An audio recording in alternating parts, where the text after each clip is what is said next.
IBomma Ravi personal life story బయటకు వచ్చింది. రవి వాళ్ళ ఊరు విశాఖపట్నం.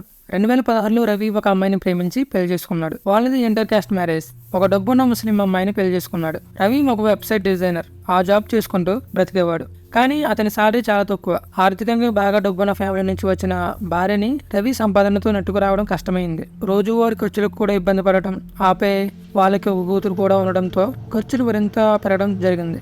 దానివల్ల భార్యాభర్తల మధ్య తరచుగా గొడవలు వస్తుండేవి. డబ్బు సంపాదించి పోషించడం నీ వల్ల కాదు అంటూ భార్యతో పాటు అత్త కూడా హేళన చేయడాన్ని రవి భరించలేకపోయాడు. డబ్బులు సంపాదించడం చేత కాదా అనే మాటలు అనేవాళ్ళు. అతను ఆ మాటలు భరించలేక చాలాసార్లు ఏడ్చాడు కూడా. తనది ప్రేమ వివాహం కనుక అతని ఇన్కమ్ వీళ్ళకి ముందే తెలిసి ఉంటుంది. అయినా కూడా పెళ్లి తర్వాత ఇలా ఎందుకు అనేవాళ్ళు తెలియదు. వాళ్ళు మాటలు పడలేక రవి ఎలాగైనా డబ్బు సంపాదించాలనుకున్నాడు. తనకి వెబ్సైట్ డిజైనింగ్ వచ్చు కనుక ఆ స్కిల్తో ఎలా డబ్బులు సంపాదించాలి అని ఆలోచించాడు. అప్పట్లో పైరసీ మూవీస్ని చూడడానికి అందరూ మూవీ రూల్స్, తమిళ్ రాకర్స్ లాంటి వెబ్సైట్స్ని ఉపయోగించేవాళ్ళు. రవి కూడా మూవీస్ని చూడటానికి ఆ వెబ్సైట్స్ని ఉపయోగించేవాడు. ఆ టైంలో రవికి ఒక ఆలోచన వచ్చింది. పైరసీ వెబ్సైట్స్కి డబ్బులు ఎలా వస్తాయి అని రీసెర్చ్ చేశాడు. బెట్టింగ్ యాప్స్ని, లోన్ యాప్స్ని అడ్వర్టైజింగ్ చేయడం ద్వారా డబ్బులు వస్తాయని తెలుసుకున్నాడు. తాను కూడా అలాంటి ఒక వెబ్సైట్ని డిజైన్ చేసి డబ్బులు సంపాదించాలనుకున్నాడు.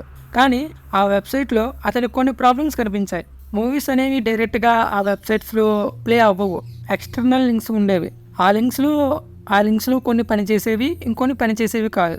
ఆ వెబ్సైట్లో ఉండే ఇంకొక ప్రాబ్లం ఏమిటంటే మూవీస్ని డౌన్లోడ్ చేసుకోవాలంటే టోరెంట్స్ ద్వారా డౌన్లోడ్ చేసుకోవాలి.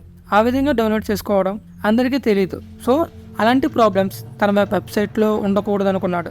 చాలా క్లీన్ ఇంటర్ఫేస్తో వెబ్సైట్ని డిజైన్ చేయాలనుకున్నాడు. అందుకోసం 2019లో ఐబొమ్మ వెబ్సైట్ని డిజైన్ చేశాడు. ఇంటర్ఫేస్ క్లీన్గా ఉంటుంది. యాప్ కూడా అవసరం లేదు. డైరెక్ట్గా బ్రౌజర్లోనే మూవీస్ని చూసేయచ్చు. ఓటీటీ ప్లాట్ఫామ్స్ లాగా అకౌంట్ కూడా క్రియేట్ చేసుకోవాల్సిన అవసరం లేదు.